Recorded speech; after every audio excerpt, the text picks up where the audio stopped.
tuck the kids in bed and set the volume low because the following program contains violence, graphic language, and suggestive content.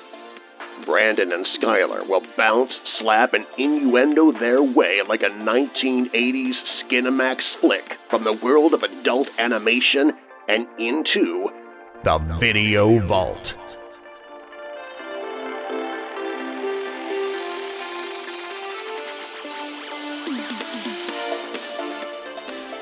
Hello! Howdy. Welcome to the Video Vault. We are your hosts, Brandon and Skyler. Yeah.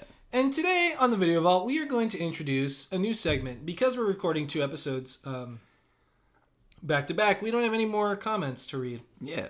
So, today we've come up with a segment called Cool Internet Shit. Yeah. Oh, is that what it is? Yeah. Oh, cool, shit. I thought you were going to say it at the same time. I'm sorry. Cool Internet Shit. The PG version is Cool Internet Stuff, or CIS. Yeah. Were we supposed to say CIS first? I don't know. Oh, well. I wasn't trying to introduce it. But anyway, last week we did a little bit where we talked about what food mascots we could beat up. Yeah. And now because we don't have any comments, we were like, well, what could we do? So we're going to scroll through some Reddit posts. Yeah. And answer some Ask Reddit questions, because some of these can be pretty interesting. Mm-hmm.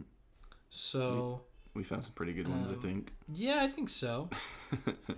Welcome to Cool Internet Shit. Yeah. We need to get like a Sonic the Hedgehog voice actor, like, Cool Internet Shit. You know?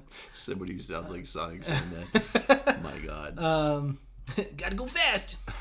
Gotta scroll fast. Okay. You can choose to be 100% smarter, 100% stronger, 100% faster, or 100% more attractive. Which one do you choose and why? So I choose faster. I think I just want to have a better work ethic. Yeah, that's what I was saying earlier when you brought this up. Like, does being 100% smarter make me 100% smarter than my current self? Or yeah. Okay, so there's actually a question that popped up one time that was like, would you rather dumb everyone down so that you're the smartest person on the planet, or smarten everyone up so you're the dumbest person on the planet? Man, this is like Idiocracy. A little bit, yeah. Because if you dumb everyone down, mm-hmm. you know, then the person who's the dumbest from you becomes super dumb. Yeah. They become really, really stupid. No, I wouldn't want that. Yeah, I would rather be the dumbest person on the planet so that everyone else is so that I know that everyone else is at least as smart as I am. You know, everyone I'm talking to has the same intelligence as me, right? Or better, you know? This is how I already live daily. I'd rather live in that world than a world where I'm the one, because then if you're astrophysicists and people who design vaccines and all those things, then they're gone. They won't be able to do that anymore. Yeah. It would be Idiocracy. Yeah, That'd be bad. And we would all be Luke Wilson. Yeah. I like knowing that I'm dumb, so that's nice. Yeah, I'll just keep it at that. Yeah. It's humbling. Yeah, I know that 100% smarter me would probably just not be that much smarter.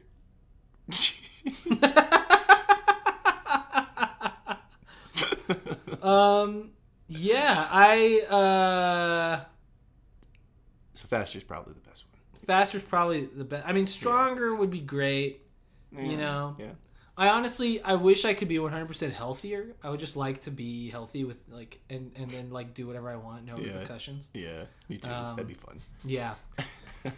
That certainly would be what I would want, but I think faster, because then you can just you just do everything. You could you know. Are they talking about super speed here, or just 100% faster than your regular? But what does that mean? If it's just 100% faster than the fastest I can be now. Is that is that you're multiplying how fast I am now by 100? Well, not by 100, by by 2. Now I'm oh yeah, I'm yeah, right, that much faster twice over. Yeah, that's what I was thinking. Or is it that much faster like 100 times. Because if it's 100 times, like maximum human speed, like Usain Bolt speed. Yeah, or even a bit faster. Because I'm also thinking, like, because then I could write things faster. I could think faster. I could, like, where does it stop? Where does the fastness end? This is a very broad question. Yeah, it is. It's a little maddening. I just know for sure that double power me would be efficient. Mm-hmm. More efficient than single power me. Mm-hmm. But I know that there would be people more efficient if they had that power. Maybe I'm just putting myself down too much here. Too much cartoons. Oh, yeah. What's another question? What's another cool internet? Cool internet shit. More cool. It's tough. There's a lot of questions. I'll just rattle some off. We'll see which ones we like. What we work on. Top all-time Ask Reddit. Jeez, that's crazy. Visiting Ask Reddit today. People who haven't pooped in 2019 yet. Why are you still holding on to last year's shit? Why are you... Oh, man, that user was removed. Oh, man. Oh, man. That's really good. That's like... How's that even a question? That's more good. of just like a... It's just a joke. Good joke. Yeah, that was really good. That was good. Would you watch a show where billionaire CEO user TX Horns 1330 says or asks, would you watch a show where a billionaire CEO has to go an entire month on the lowest paid employee's salary without access to any other resources than that of the employee? What do you think would happen? Yes, I would watch that show, and I think it'd be pretty entertaining. I mean, I don't know, like what? So, like, if you're the CEO of, say, like, I don't know, what's like a good company like Subway, like, then you're just making sandwiches, and then you go home and you have like no money. I would love to watch Target CEOs suffer the way I did when I worked at Target. I would pay to watch it. I would want to see them live. That's like the me thing, like for a week. What the jobs with like customer service, you know, the CEO probably almost never had to deal with that, right? So like. Probably never have, never will. So that would just be such an amazing thing. Never had a normal Imagine job. like a CEO, the CEO of like a department store. Oh, and then it's like a challenge. You do it like a reality show with like a challenge where it's like today's challenge. We hired 75 Karens to come into the store today, and we've made it so that half the employees are gone or whatever. Like it's like a they expected it to be a slow day, so they told half the people to take the day. Everybody called it. Yeah, everybody called it, and so now the CEO is like the only one working the floor. I would love to watch this. That would be incredible. Black Friday scenario. Oh my god, dude, that'd be awesome. Make them stay up all night. That'd be pretty good. Oh yeah, it would be great. Oh man. I think they said Target and Walmart aren't doing Black Friday this year. Thank God. Yeah. Well, I mean, for obvious reasons. Yeah. It literally requires a pandemic for them to stop. Bloodthirsty bastards. Hey, everybody just we're figuring things out, right? Yeah. I mean, look, it wasn't good before, but It's better. This movie better, much better. Did you watch the Amanda Show? Oh hell yeah! Oh yeah, I watched everything. Oh my god, dude, Amanda Show was great. Yep. Yeah. Let's see. Okay. User Law of Noodles asks, Bill Gates said, I will always choose a lazy person to do a difficult job because a lazy person will find an easy way to do it. What's a real life example of this? Me and Brandon. Yes.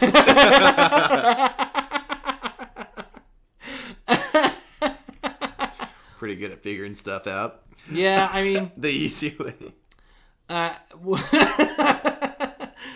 I mean, we tend to like, I think if we don't do that, we tend to sit around and just be like, well, how are we going to do it? Yeah. It seems really tough. Like, it seems really complicated or whatever. But then, like, if we just do it, then we just do it. You know what I mean? Like, we just. It's more just thinking and doing. Yeah. Yeah. Yeah. Sometimes you just sit there and you think too much. And it's like, maybe if we just tried it instead of like hypothesizing, what if we did it like this? Then. Goes for a lot of stuff. Yeah. Everything. Yeah. I can't think of a specific example of a time that we did that, though. Well, I remember a time that, like, you and I tend to be like procrastinators, I think is what it is. Yeah. It's not so much that we're lazy, because I think there's a difference between being lazy and procrastinating. Because to some degree, procrastination, you're still like thinking about it. Yeah. You're just not actively doing it. Mm-hmm. So I remember one time we had to make a commercial for in high school we made commercials for the TV channel that we had at school, the Coronado Television, like the little news show. Yeah. And so there were these commercials because the classroom A30, building A, room 30, they sold ice cream after school. So we would always make A30 ice cream commercials. And one week, like it was Monday, and Mr. Seifert was like, "Okay, guys, I need you to make a commercial."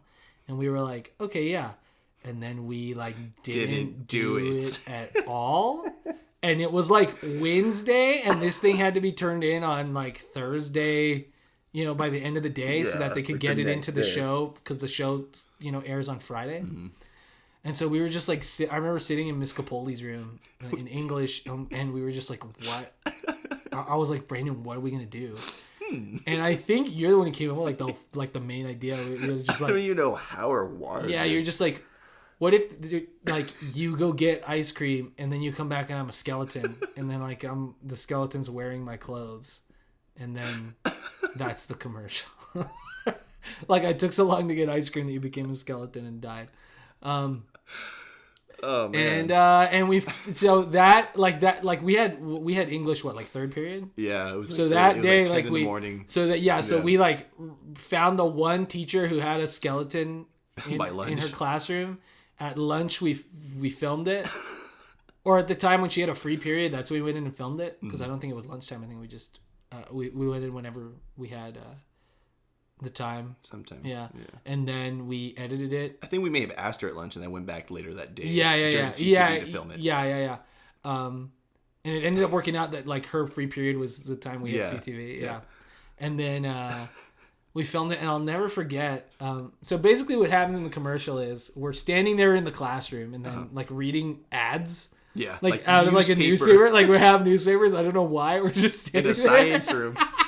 Nobody else in the class. Yeah. We're just standing there reading newspaper ads, and we're like, and I'm like, well, I'm gonna go get an ice cream. Want any? And then Brandon's like, sure.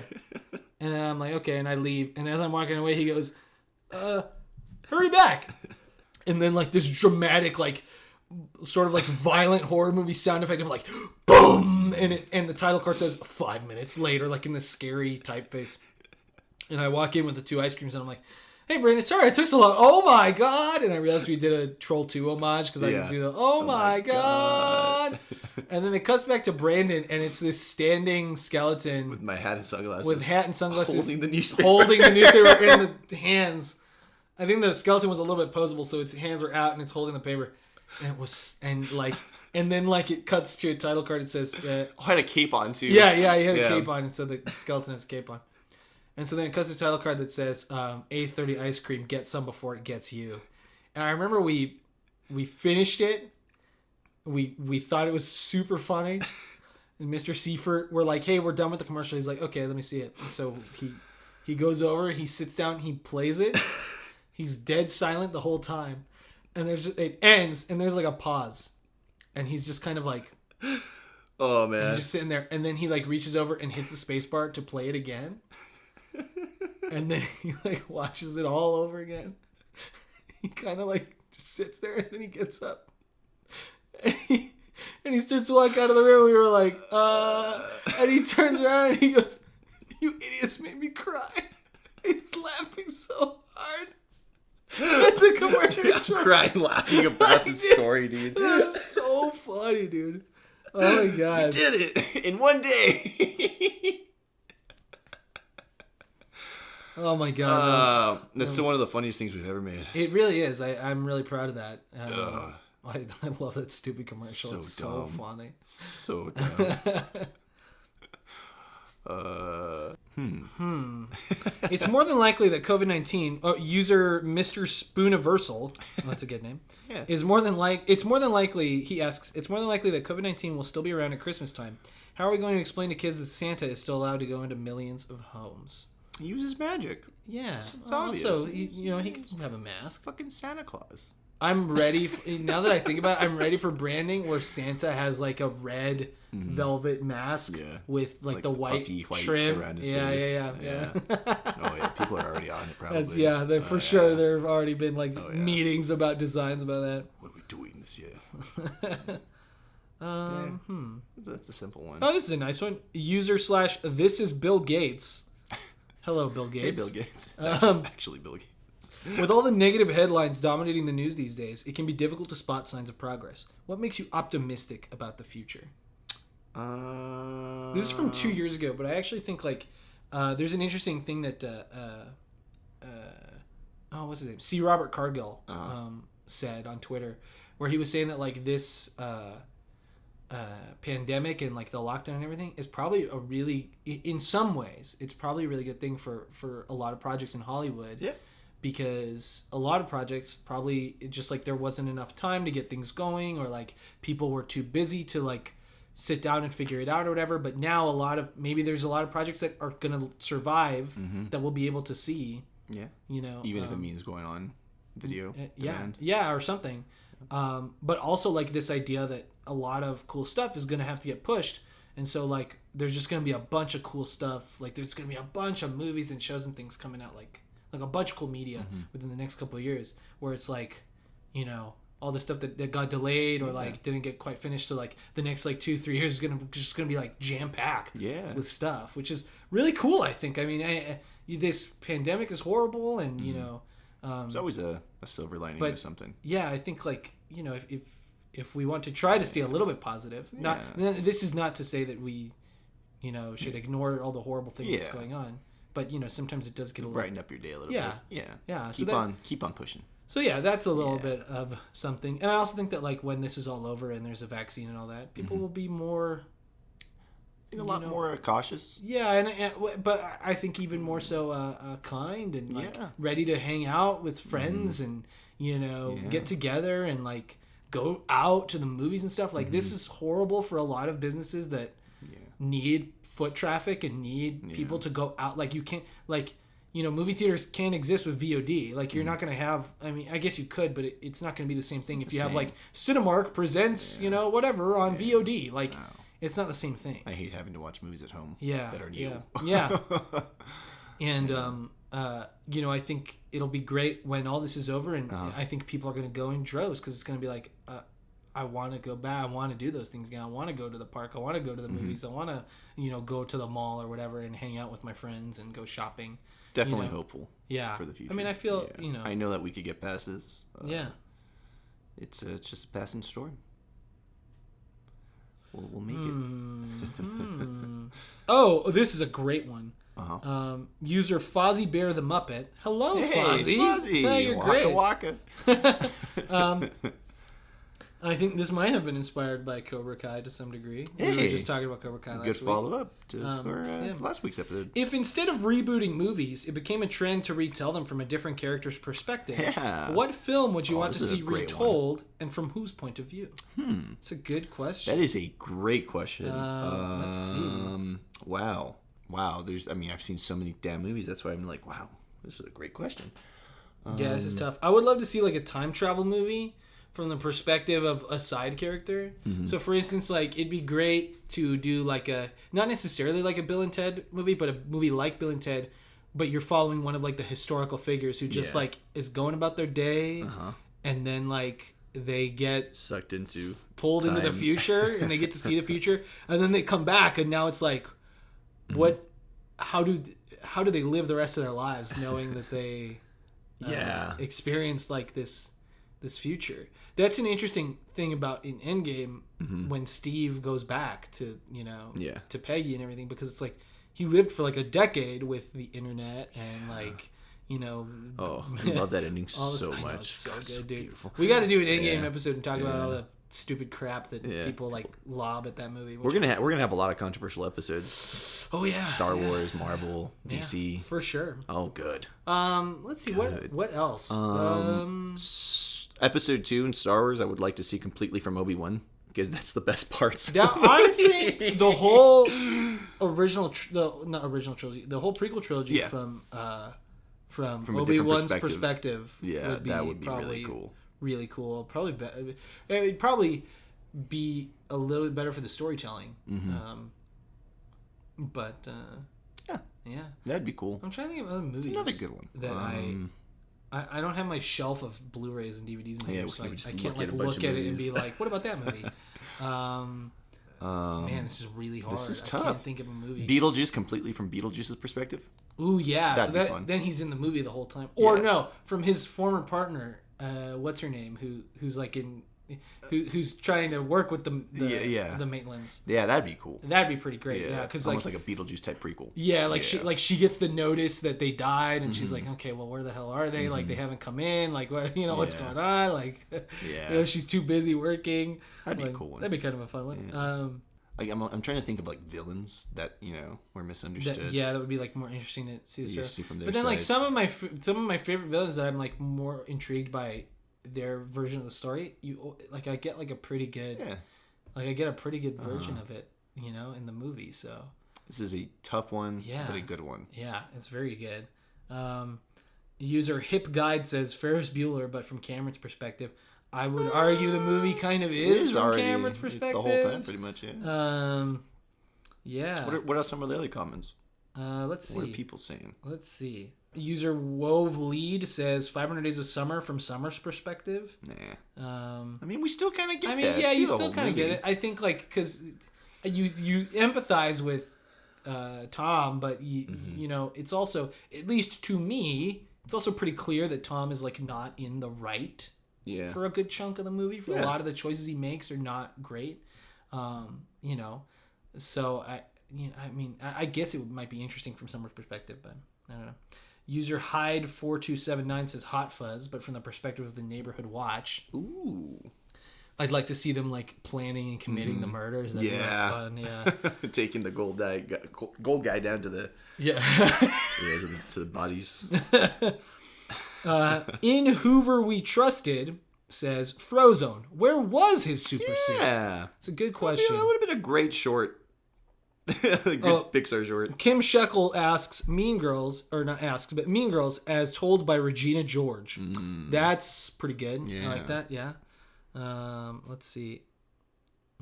Batman versus Superman, except actually Batman. Yeah. Getting ready the whole time. Jolly Jinx says John Wick would become a horror film. It would, dude. Oh man, one man hunting down armies of armed men. Like you're like, it's just like the random goon who's like, you're gonna have to fight John Wick, and you're like, what? So the whole movie, you like he like that'd be so funny. Like you could do a great comedy bit where like the goon keeps trying to like sign up for jobs where he knows John Wick isn't gonna be there.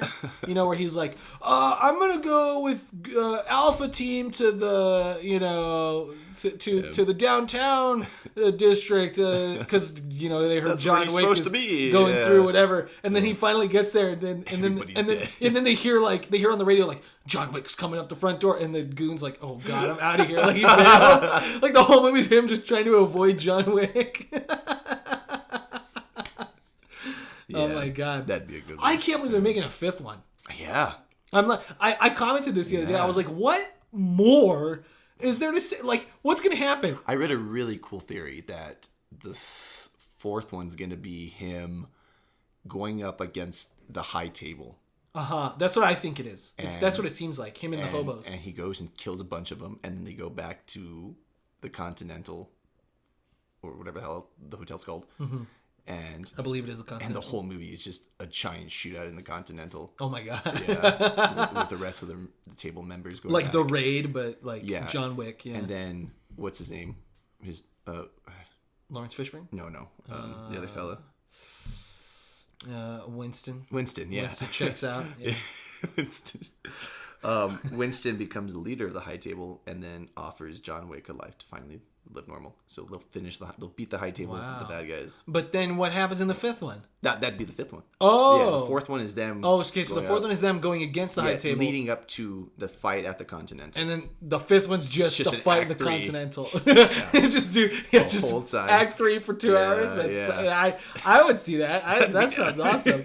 Yeah. I was going to say, I think my joke pitch, but that I was kind of like, what I kind of want to see that is he dies at the end of the fourth one, and then the fifth one is him shooting his way out of hell. John Wick out of hell.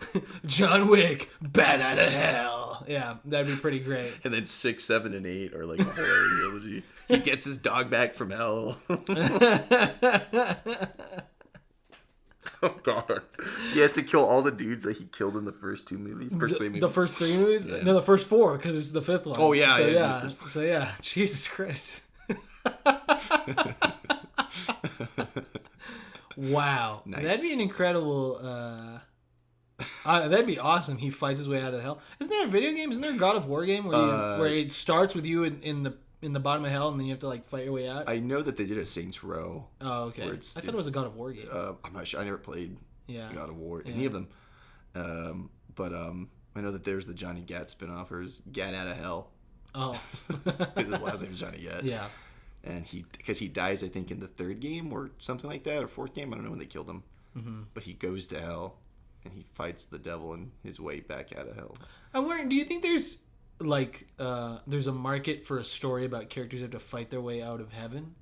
Because like it's always about fighting your way out of hell. But what if there's just like this horrible person who ends up in heaven? I guess this is the plot of The Good Place. It's a mistake. Right? It's just The Good Place. It's like this horrible person who's in heaven, and they're like, "I gotta get out of here," and they beat people up. It'd be, I guess, more like a comedic. Yeah, that'd be like a goofy. I feel like you couldn't do a movie about that. That'd be like a sketch. It would have to be like a comedy. Yeah, it'd be like a comedic, like 2-minute, 3-minute thing. I don't know how to stretch that. I don't think you could do 2. Leave it to the producers. Or that's like the climax of the movie, right? Like that's only the end of the movie. That's not like the whole thing. I could watch a whole movie of John Wick shooting his way out of hell, but I couldn't watch a whole movie of like Tony Soprano like fighting his way out of heaven. Like that just doesn't. I'm gonna start a war in heaven to get back to Earth. Brilliant. It's the only way out. Oh my god. There had to be some kind of subplot where he like talks to like other angels, like how can we start some problems so I could use the back door out back to Earth. So that like God kicks me out. Yeah. That's so like he, I had kids like that to get kicked out of heaven. when we were doing the summer camps at the Kids and Co, the local children's theater. Some parents would just sign their kids up like just to dump them off for the summer. So these kids, some of them would just be like, I don't care. I don't want to do anything. Throw me out, please. And like all of us, like, we were the interns. We weren't in charge. So we were just kind of like, every time you have one of those kids in your group, you would kind of be like, oh God, I hope they get out. Like, I hope they leave. Yeah. Because you don't want them to suffer. Like it's like these poor kids are just like there because they don't, even though they don't want to be. And it's like, look, I really like doing this theater thing, but if you don't want to be here, you're going to have a bad time. Like if you don't want to be here and you're forced to be here, you're going to hate it. So maybe that's we cracked the code on an Escape from Heaven movie. Something like that. Yeah. Dang. We better get to writing. Yeah, we should. Yeah. If somebody listens to us, steals our idea. Yeah. Damn it. No, but okay. Well, thank you for joining us for this week's segment of cool internet shit. Next week we'll do some more cool internet shit. I don't know what about, but we'll do something. We'll figure it out. But we'll leave you with a little tease. We are going to talk about adult animation today, which is a lot of fun. There's a lot of ground to cover. A lot to go over. So buckle in, because it's going to be a wild ride. Hold on to your butts. We'll be right back after this break. Oh yeah.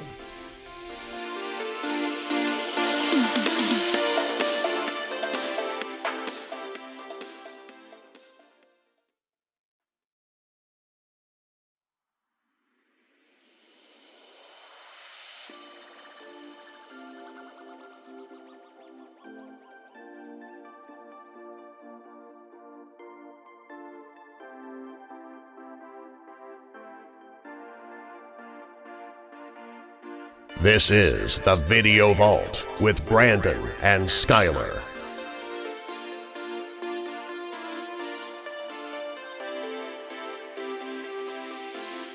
Hey, welcome back to the show. Hey everybody, we're back.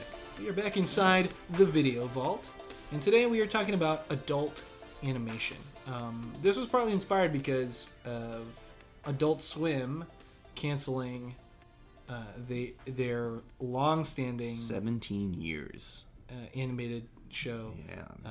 The Venture Bros. Go Team Venture. And so we decided we wanted to talk about some adult animation, just like Yeah. in general, a little bit outside of Adult Swim, a lot of stuff inside of Adult Swim. Our favorites. Our favorites, yeah, that kind of thing. So, let's talk about that. Yeah. We'll start with the Venture Bros, I guess. Yeah, I guess so. So I'm not a man. big Venture Bros viewer. I've seen maybe like man. 1 or 2 episodes. Yeah. So why don't you tell me a little bit about the Venture Bros? I know it started as a direct parody of like the Adventure Boy, Hanna-Barbera type stuff, Johnny Quest. Yeah, kind of thing. But I know it's sort of evolved since then. Yeah.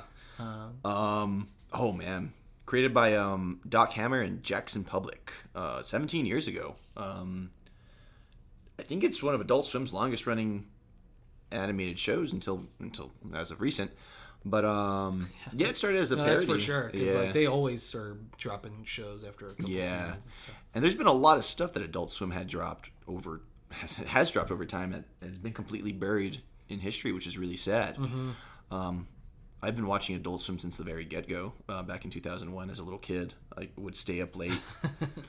So I remember when Venture Bros first started, and it just blew up. I wasn't always up super late to watch it weekly, so I usually ended up renting the DVDs from Hollywood Video.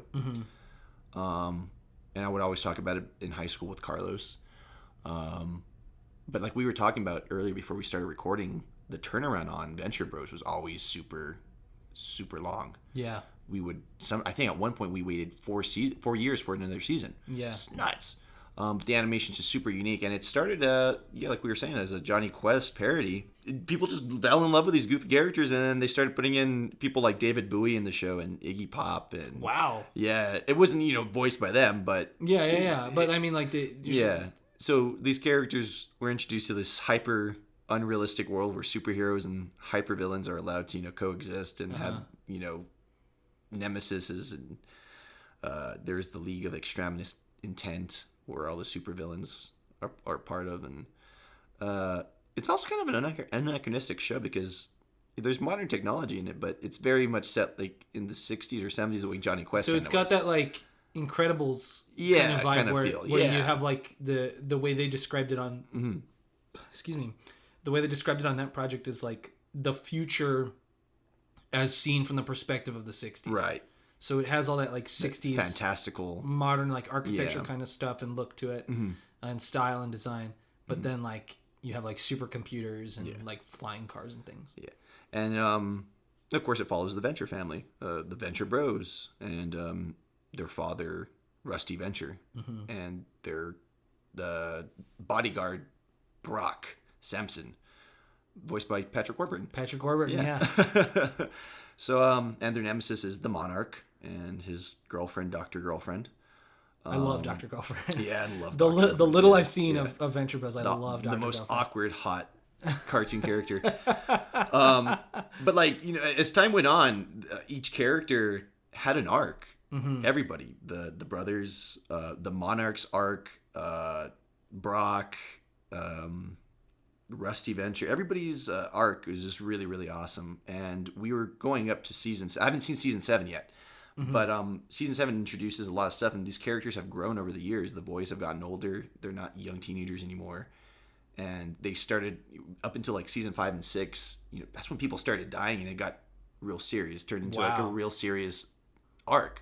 Where it was still hilarious, but it was one of the most I think thought out shows ever, especially in the animation category, because we had people like I don't want to spoil anything, but people would get cancer and die. It's like, whoa, holy crap, this is like, so as fantastical as the world was, a lot of the characters still had to face real life and real world consequences, which was like kind of the downfall for a lot of people who died, which is really sad. And then why some of the characters get ultimate arcs, and you feel sorry for people like the Monarch. It's really cool. Great show, and I'm hoping that there's the talks of HBO picking it up. Yeah. So that was the big thing I saw. Was a lot of people saying. Yeah, a lot of people are publishing articles, and yeah. Oh man, I just really hope it gets saved. To me, it's the greatest cartoon possibly ever made. I can see that. But there's so much great Adult Swim shows, man. There are. You reminded me as we were talking about shows that sort of didn't get their due. And one of the ones that like cracks me up is Frankenhole. Oh man, yeah. And Frankenhole was like so funny and like, but I can see why it had a difficult time finding an audience because some of the humor in there is like really, it is really not. It's a lot of the adult animated shows too. Yeah, they like to play with different audiences. Yeah, and sometimes it's like a big swing and a miss, but they swung real big. They were aiming for a home run. There was a lot of stuff on Adult Swim that I feel like Frankenhole did get a decent lifespan though. It was okay. I think it could have gone on longer, but that was like that show. Just watching it, I'm like, I don't want to animate that. That looks like a nightmare to animate because it's all like paper puppets, like finely detailed.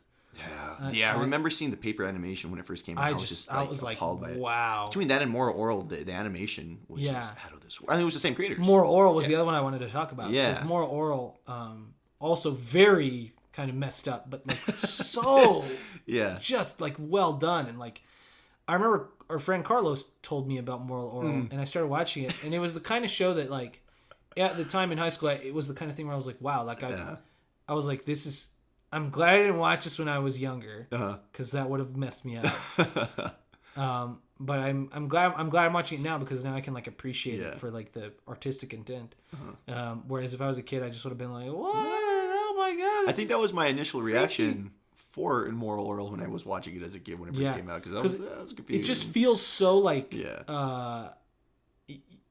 inappropriate. And not in like I don't know. It's difficult to describe the feeling I get watching it because it's like as a kid, the show doesn't necessarily have any explicit visuals or anything. I think there's a few times where there's some moments where it's like, okay, obviously that's like something you wouldn't show a little kid. Animation, But it was one of those shows where like the writing was such. And like some of the scenes were so intensely done that like as I knew as a kid, every time I would I remember catching glimpses of Moral Oral and I'd be like, oh, I don't think I should be watching this show.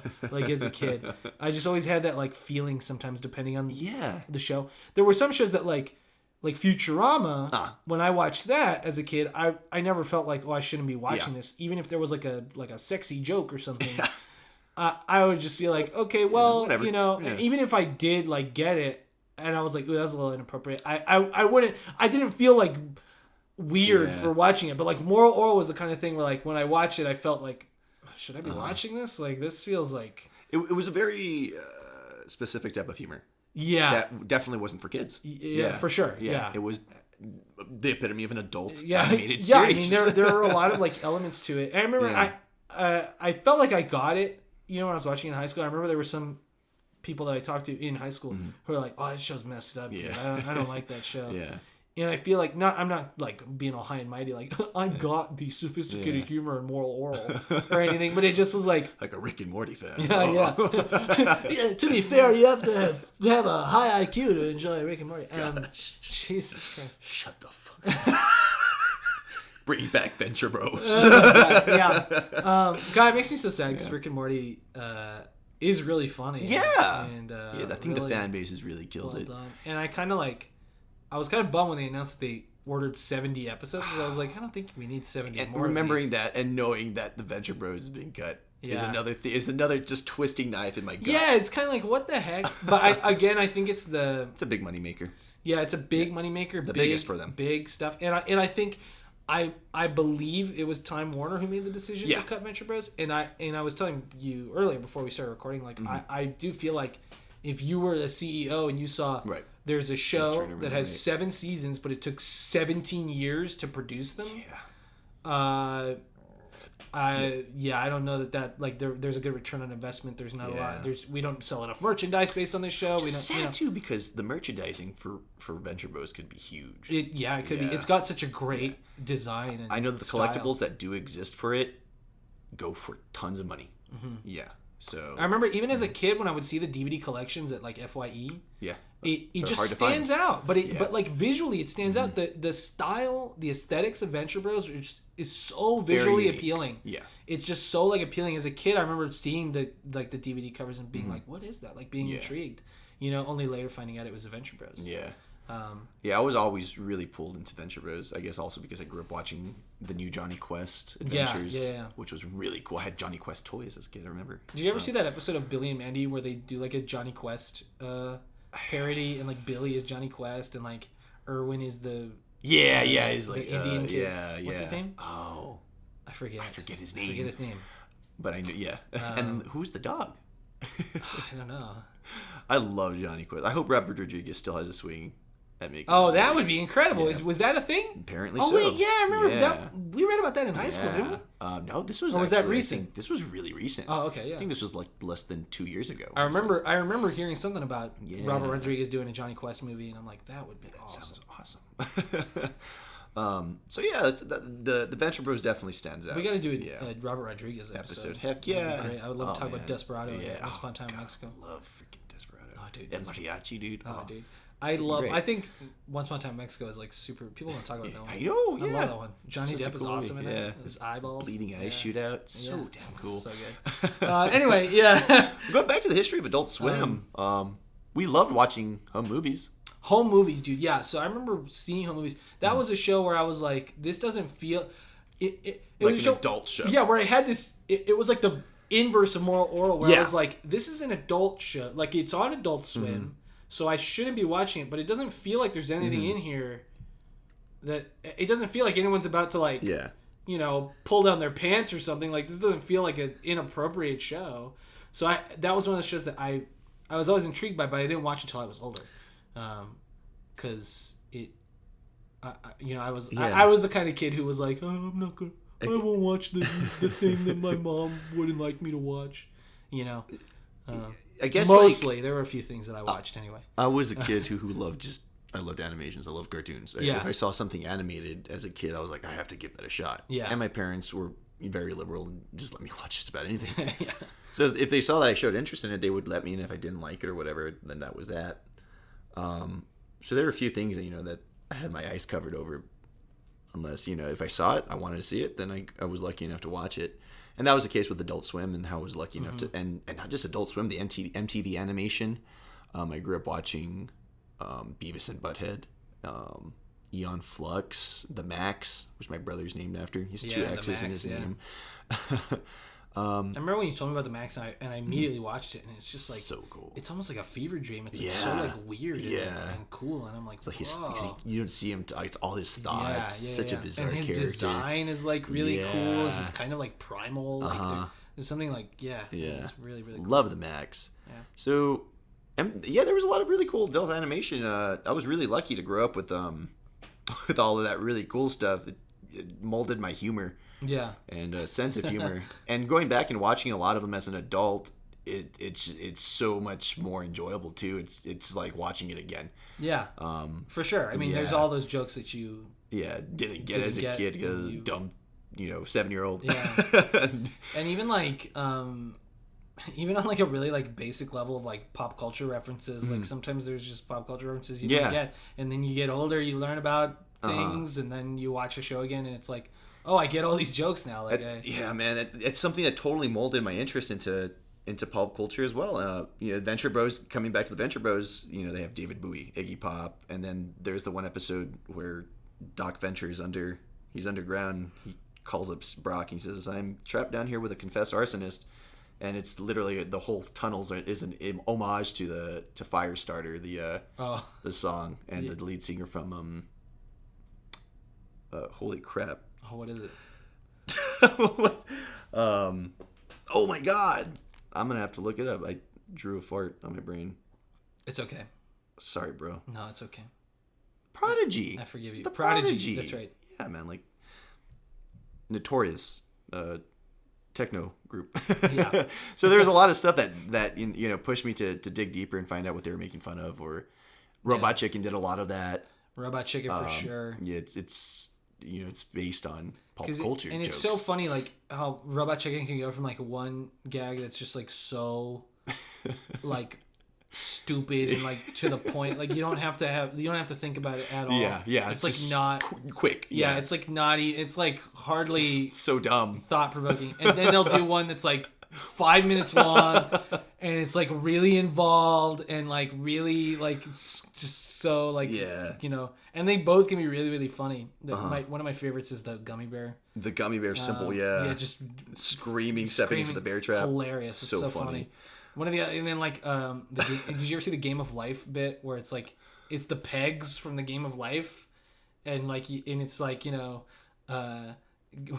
get married in the Game of Life. Yeah. And then the pink peg like kills the blue peg. And then the like, cop shoot show your up. husband in the Game of Life. So funny.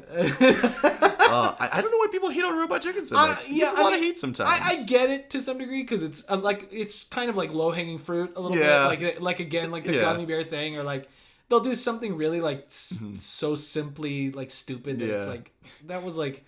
I made that joke with my friends. Yeah. Like that took like no thought at all. And then people's like, why did you turn it into a cartoon? Yeah, and it's like, okay, all right. One of my favorites though that I like applauded was it's a funeral and it's Diablo Cody is giving the eulogy. I never saw that and one. it's so funny. Like the eulogy is all full of like stupid inane crap and like these dumb like made up words. And the thing that made me love it is that Diablo Cody actually voices herself. A lot of people went on to do that, which was really cool. It's really great. Yeah. I believe there's a Scooby-Doo bit where they get Matthew Lillard, Freddie Prinze Jr., Sarah Michelle Gellar, and Lando Cardellini because Seth Green is in Scooby-Doo too. Yeah. So it's yeah. So I think there's one where they get all of them to be in on it, which is great. Robot Chicken's been on for a while too. It has. I remember watching the first episode when I was in the 4th grade. Wow. I remember being so excited for it because at the time too I read Toy Fair, and it wasn't until much later that I connected the lines that writers from Twisted Toy Fair Theater and Toy Fair Magazine, which reviewed toys, left to. It'd be weird if they didn't. Yeah. And then in Toy Fair Magazine they had Twisted Toy Fair They Theater. review refrigerators. Yeah. And so they had the Twisted Toy Fair Theater bits in the magazines, and they were just like comic books with toys, which would go on to be Robot Chicken. Wow. Yeah, and a lot of those Like an Action League Now kind of thing? Yeah. Yeah. Some of those comic sketches, I remember, they haven't been adapted, word for word like the comic was. Yeah. But there was a lot of stuff that was softly adapted from Twisted Toy Fair Theater into Robot Chicken. Yeah. One of the funny things is like a lot of those shows on Adult Swim. As a kid, I felt like my parents, particularly my dad, was so like vehemently against like adult animation. As it turns out, he actually really he has a very high bar, as he likes to say.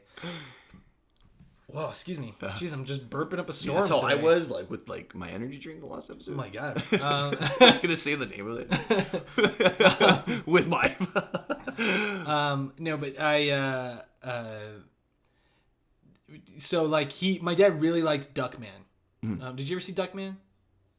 It starred what's his name? George Costanza. I think I remember it. What's his name? Who plays George? Oh my god, I feel so stupid. He's also in Harley Quinn. I just read his name the other day. I hate when this happens. What's his name? I'm gonna find his name. No, I'm gonna remember it. I'm gonna remember it before you find it. Okay. It is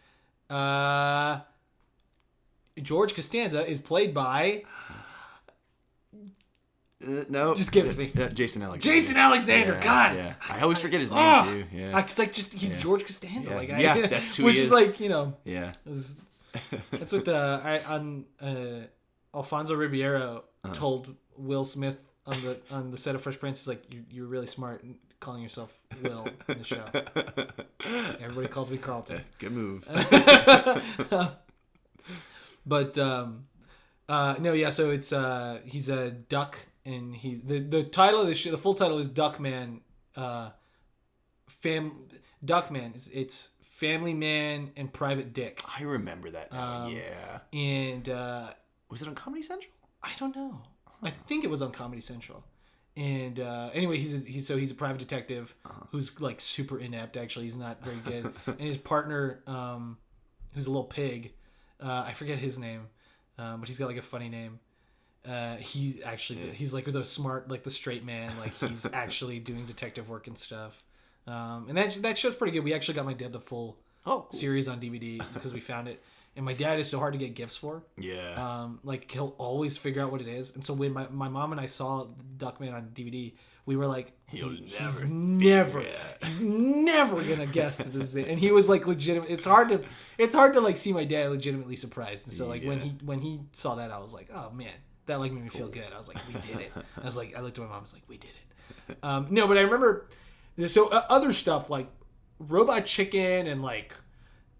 All that kind of stuff, all the stuff on Adult Swim, like in my mind, I'm like, my dad would hate all that because it's just like not, to him, it's not clever, and I get it, like to some degree, it's not clever, or at least at face value, it's not clever. There's so many just wild genres too. Yeah, but when you like dig deeper in a lot of those shows, it is very clever. Like the animation's impressive, which makes up for like sort of the lack of cleverness. Yeah. Super Jail's a great example of that. Yeah, because the writing's just kind of not. Christy Karakis is a nutty creator. There's some great. I mean, there's some good dialogue, but it's like the point. The draw of Super Jail was the artwork and the animation, like the fight scenes. Brilliant. That's why you watched it. Yeah, I loved Super Jail.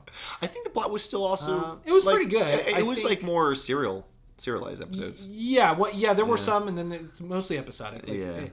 But so the funny story I was trying to get to is that my sister and I, we went to a concert in I forget where, but we didn't. Normally we would like get tickets for our parents to go, so we would all go, because it was just like fun to share the experience.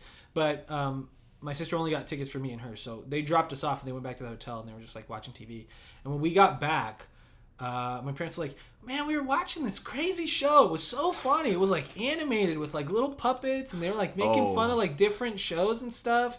And we were like, and me and my sister were like, what are they talking about? Like, what could it be? And we were like, oh my god, were you watching Robot Chicken? And they were like, I don't know. And we were like, and they like described one of the sketches. And we were like, oh, that's totally Robot Chicken. And we like pulled it up on our phone, like, look, like this is what you saw, right? And they were like, yeah.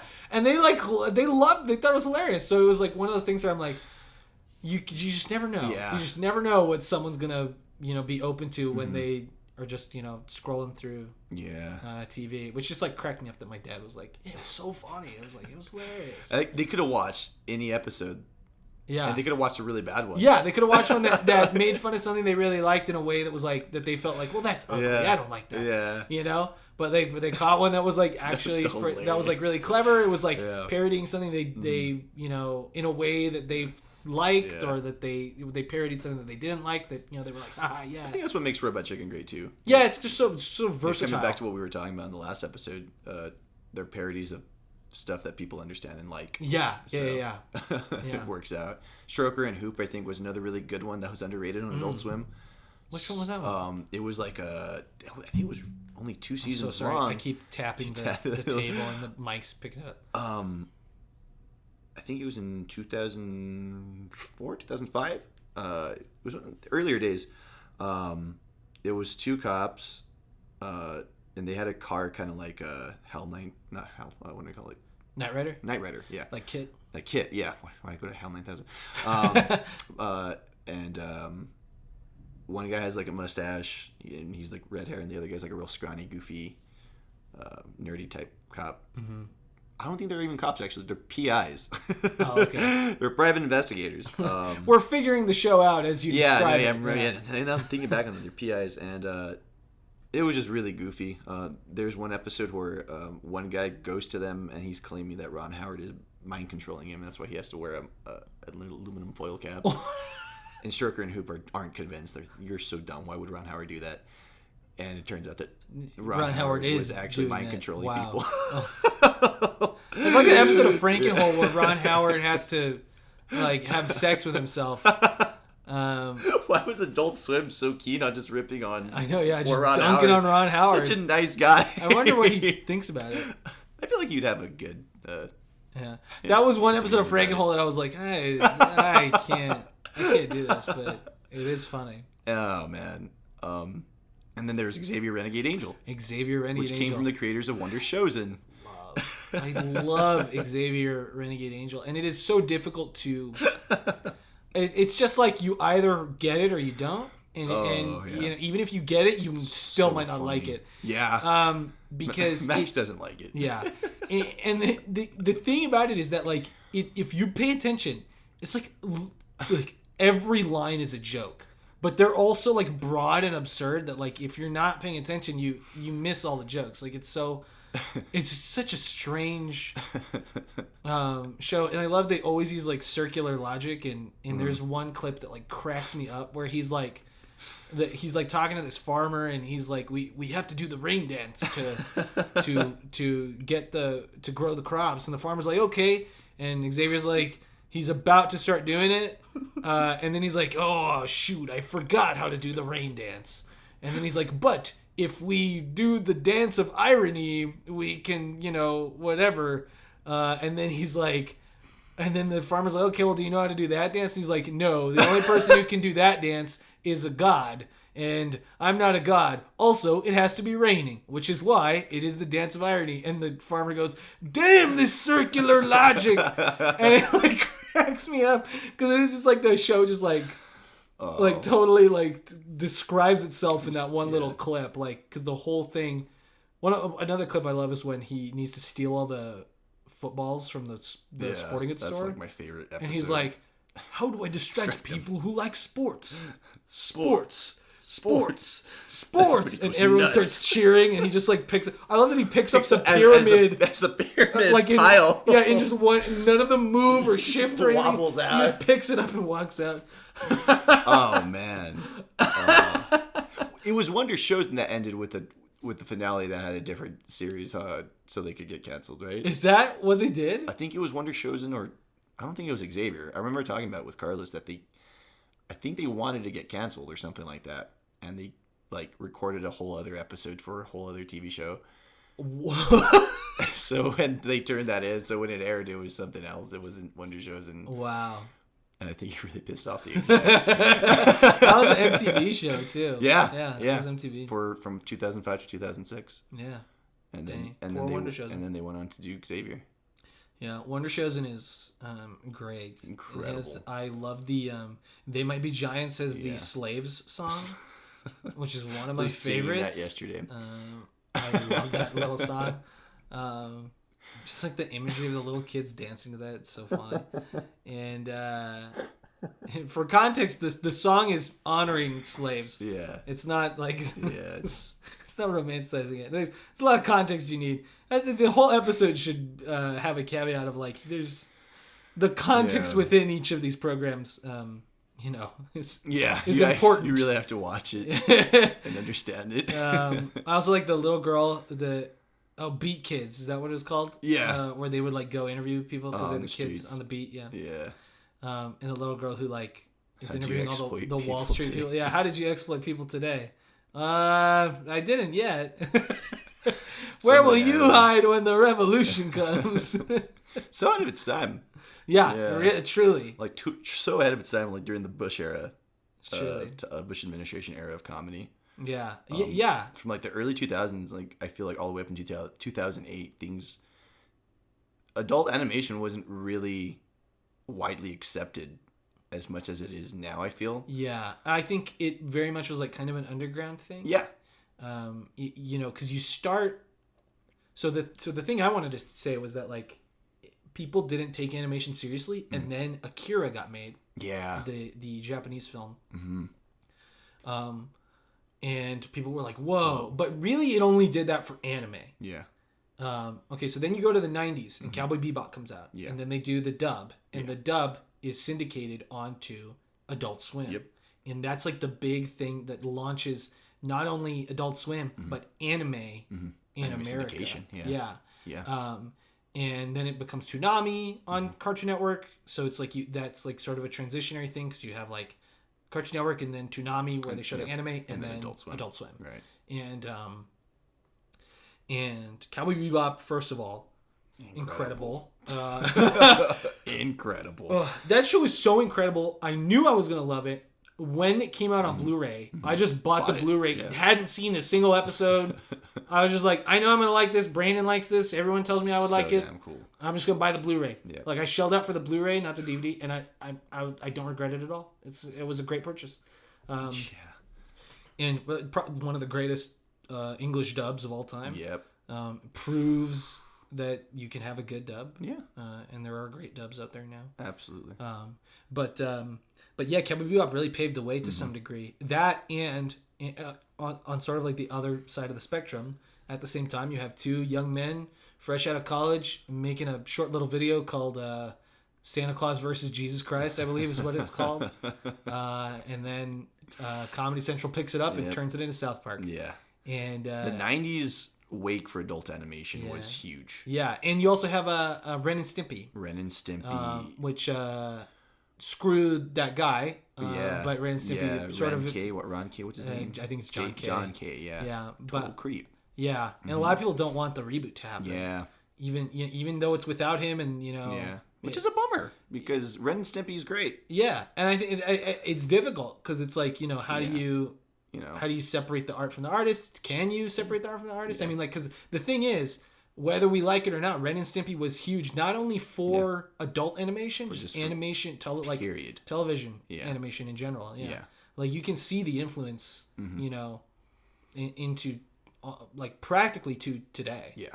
And so it's really difficult, but it's hard to talk about adult animation without talking about Ren and Stimpy, because it really is kind of it kind of spearheaded a lot of stuff in the 90s. It kind of changed the game a little bit. Yeah. Because before that, anything that was really adult animation was just...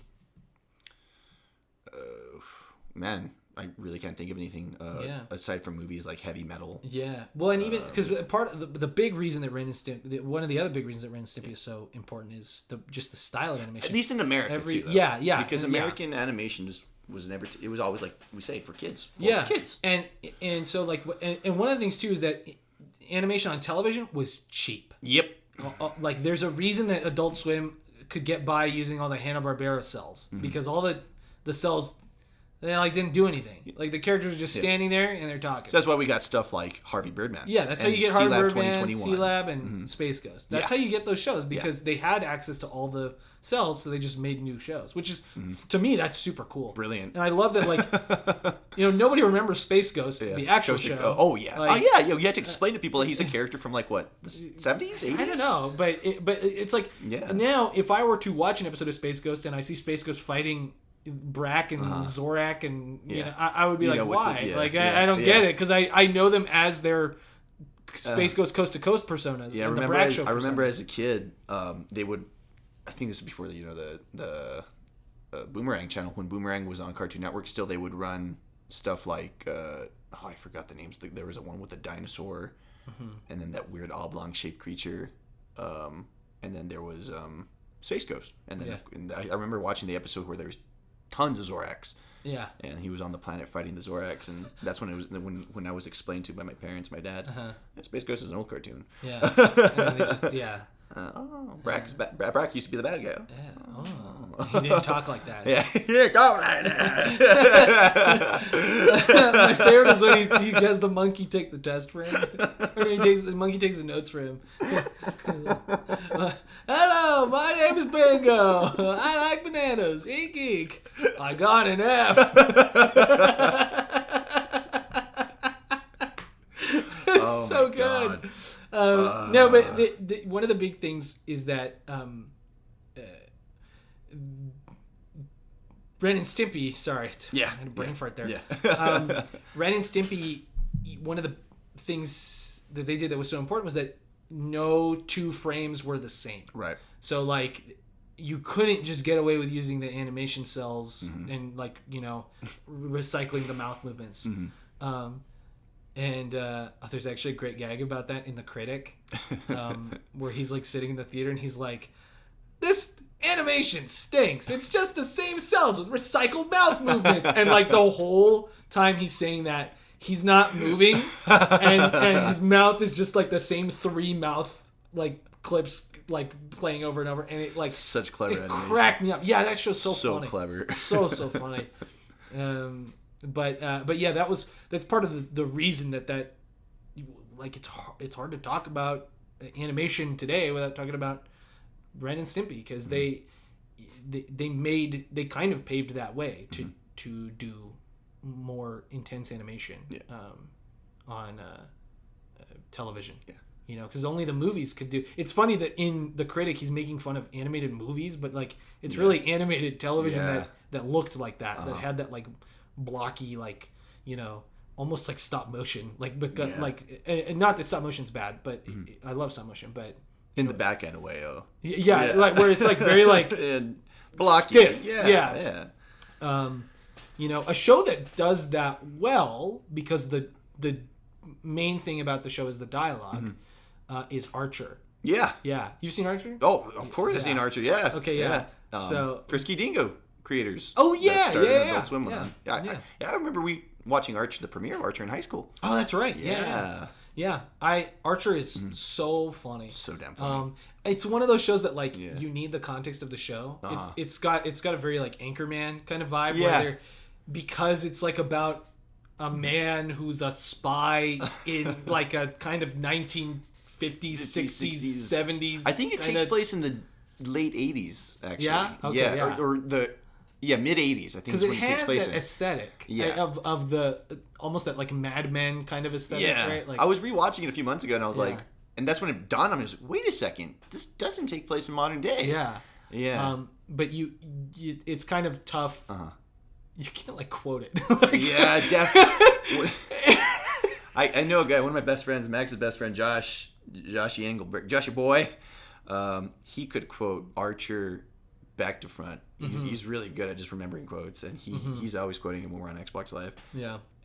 He was quoting it yesterday when we were playing Astroneer. What are you, comrade? Question? That's one of like quotes you could actually say. Yeah. But it's tough. It's like it's that thing where it's one of those shows where you absolutely need the context kind of to talk about it, because just some of the humor in there is like so funny, but so like not appropriate or PC. Hilarious. Like it's. I'm really happy that Archer is run so long. Yeah. And still is. And I love that they took the opportunity to just be like, all right, well, this season we're just going to go nuts. Yeah. Now it's a film noir, and now it's so in space. Cool. Yeah.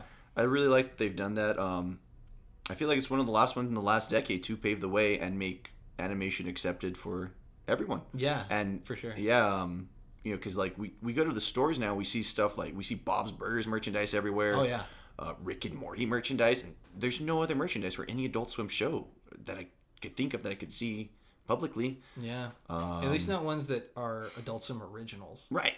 So it's really cool how we've stepped into a wider future. Yeah. For animation. Yeah, particularly adult animation. Yeah, stuff that we would just like. I remember watching stuff on Shockwave.com and what was the other one? Where did Happy Tree Friends begin? I don't know. Happy Tree Friends wasn't Albino Black Sheep, was it? Oh, I don't. But Albino Black Sheep had a very similar like humor and style to a lot of adult animation at the time. I think Adam Films was one of the was one of the websites that had a lot of. I think that's where Justin Roiland also started. So that's right. Yeah, with House of Cosby's. Yeah. Happy Tree Friends, you bring that up. That's an interesting one because it sort of is the antithesis of the thing we were talking about ugly animation. Yeah. It's like you can't make an animated show for adults if it isn't the ugliest looking thing on the planet. Happy Tree Friends is like the cutest. Like Happy Tree Friends like laughs in the face of that because it's like it looks like a children's show. Like it looks like a children's show, and then it's horrifying. Yeah. Like incredibly violent. There's a great God, that show was nuts, dude. It's insane. I remember watching them all like in the 6th grade and 7th grade. Yeah. No, yeah, I remember. The reason I think I knew about Happy Tree Friends before, but the thing that made me like, or no, I didn't know about it before, but then I was like, oh, that's sick, is the Fall Out Boy video for oh god, what's it called? It's a great song. Girls no. It's Having Fun is the most no that's the Panic at the Disco song. Oh, they did a music video for that one though. That one is the Fish Tank People. That Panic at the Disco song is a Fish Tank People music video. The one you're thinking about. Lying is the most fun a girl can have without taking her clothes off. Yeah, that's Panic at the Disco, and that's like the music video where the people have the fish tanks on their heads. That one's a killer video too. I know that they made one because that's where I first heard the song. Well, dang. Okay, but there's I'm gonna figure this out. Yeah, now. look this up because I know the Fall Out Boy song that Happy Tree Friends did a video for is man. If Mia listens to this, she's gonna kill me. She's gonna be like, well, "How do you not remember?" It is. You sure it wasn't? I'm absolutely sure. Carpal Tunnel of Love. No, and I'm thinking of. Yeah, I'm totally thinking that they're the same song. Yeah, this was they're the song. Different. They're totally right. I was wrong. Yeah. Yeah, there you go. There's Fall Out Boy. Yeah, and the Fall Out Boy it features in the Happy Tree Friends style, which I love. And that's when stuff blew up at Hot Topic. So that's why Hot Topic picked up Happy Tree Friend merchandise. Actually, probably, yeah, for sure. It all makes sense. It all makes sense now. Yeah. But that was one of the things where I was like, "Oh, this is great!" And what a perfect song to use Happy Tree Friends with, because it's just like. I can't believe I thought it was a Panic at the Disco song. Yeah, well, the emo trinity, as people like to call them. I never listened to that music growing up. That's why. Yeah. Yeah, it wasn't my music. Yeah. That was a lot of the stuff that Mia and I listened to.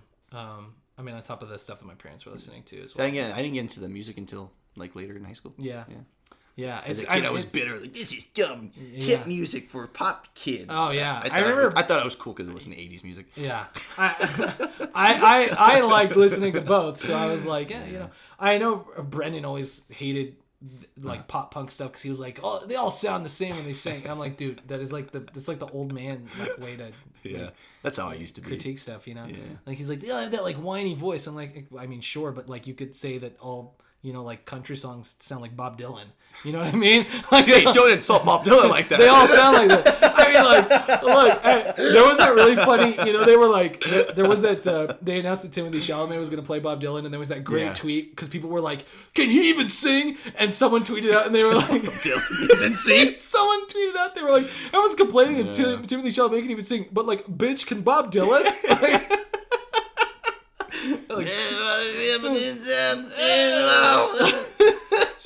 Shit. Shut up. It's so funny.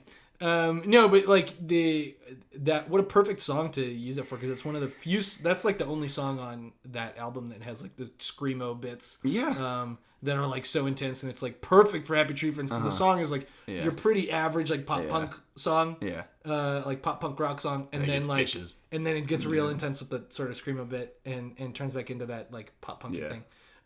Which is sort of like the staple of Happy Tree Friends. Right? I remember the summer that video came out, man. Because I remember listening to that song a lot. Because I was like, oh, this is a really cool song. The music video went so great with it. Yeah. I was in summer into 7th grade. Yeah. I remember. Oh, yeah. Yeah, was great. I was there.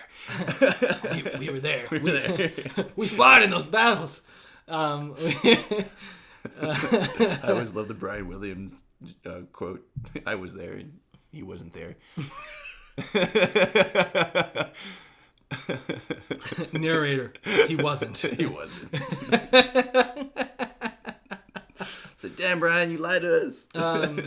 No, but yeah, Happy Tree Friends was definitely one of those things that was like so like the thing that made it entertaining was that it was super cutesy and super violent. Yeah. Which is why kind of like to some degree I don't mind when a show's kind of ugly. Yeah. Because it's like they're not trying to run off of the novelty of like, oh, it's a puppet saying the F word, because it's like Happy Time Murder. That's not gonna get you far. It's not that funny. Like it's funny like once, and then it's I hated that movie. It's bad. Dude. Remember that scene where they say the F word like 200 and they just times? like they're just flipping each other off. Yeah, and then it's like, God, I hate that movie. It just wasn't funny. It just was like this was the worst movie ever. It's just not funny, man. And like, but that's the thing. If you have like cutesy animation or whatever, and the characters are like swearing like sailors, it's kind of like the novelty's gonna wear off. So to some degree, I don't mind when a show's super ugly, but also like it's about timing. Yeah, but I don't want to look at an ugly show for 7 seasons. I don't want to watch that. Big Mouth. It's so ugly. Yeah. I can't. There are some moments in Big Mouth that I enjoy, but overall, it is just so visually ugly. I just can't do it. I appreciate that people worked hard on it. It just doesn't. It looks ugly. The designs are ugly. All the characters are just like it's ugly. It's fuck ugly. Maybe he's trying to hide his face because. But I think I would say Family Guy also is. Ugly. And it's not to say that it's poorly designed. Like it's like obviously there are design decisions that go into like the characters in Big Mouth. Like they're designed for specific reasons. It's just not visually appealing at all. And I think like Family Guy is part of that. It's not unique. It's just so like just bland, ugly, man. Yeah. And like I just can't. I just can't do it. I think that's what makes a lot of the the more underground stuff so unique, and that's why I think the people who know and love Venture Bros are like, yeah, that's a great show because of the animation, because of the writing, because it's just so unique. Yeah. Well, one of the things that I do enjoy about the look of that show is that it takes the Johnny Quest aesthetic and brings it into the modern age. Yeah. But not only that, like it's just cool to see this sort of this evolution of Adult Swim, where like, oh, they were using cells from Johnny Quest to make some cruddy show. That was all like dialogue based. Now they're basing the visuals of the show on Johnny Quest. Brilliant. And now the dialogue and the animation look great. Yeah. You know, it's cool to see that evolution. Yeah. I hope, as far as the future of animation goes, I hope that people keep stepping in that direction. I hope so too. I think we're definitely finding we're reaching a point where both sort of family oriented animation and adult animation are coming to like they're both rising to the occasion, where family-oriented animation couldn't or was never that in depth with story or themes or like the morals of the stories were all very like paper thin kind of.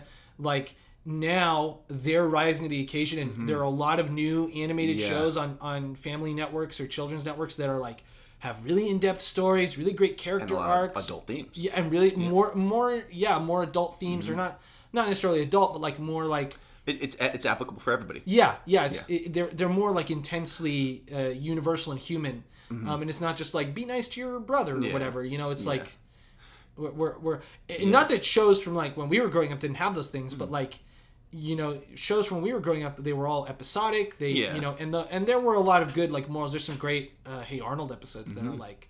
The one about what's his name? Is it the Pigeon Man? I forget. I know what you're talking about. But that one is like really the one with Mr. Huyn's daughter at Christmas time. Like those are some really they cut deeper than just like when Arnold has to help his friend overcome like a fear or something.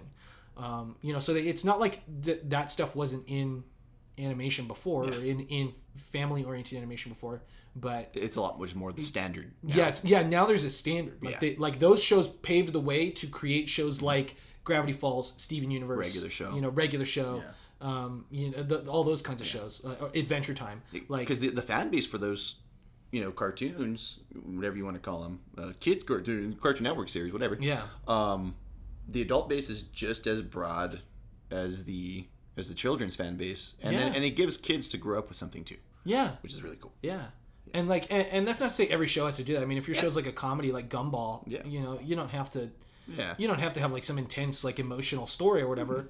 But like even that, the comedy in Gumball, hilarious. It's getting closer to that Xavier Renegade Angel thing, where like every line of dialogue is a joke, and if you're not paying attention, so rapid fire. You're gonna miss it. Love it. Like we're becoming faster thinking creatures, right? Because it's like when I was younger, when Carlos first showed me like Xavier Renegade Angel, I remember I was like, "What am I watching?" You can't take it in. I didn't start liking it until we started talking about it.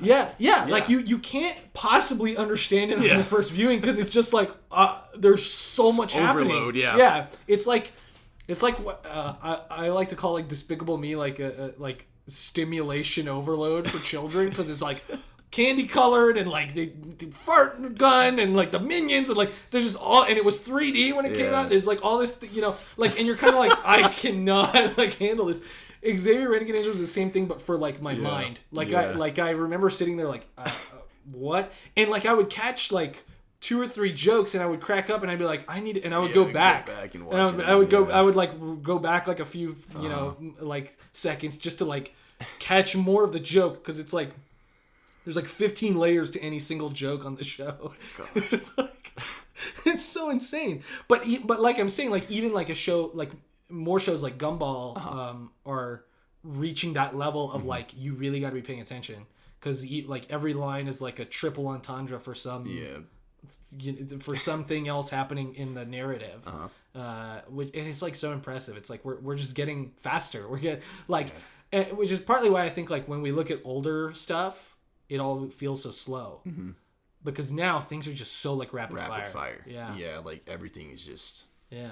And thinking on animation too, going back, everything's just evolved so damn much. I guess it's just been a big learning process for us as humans over time. Yeah.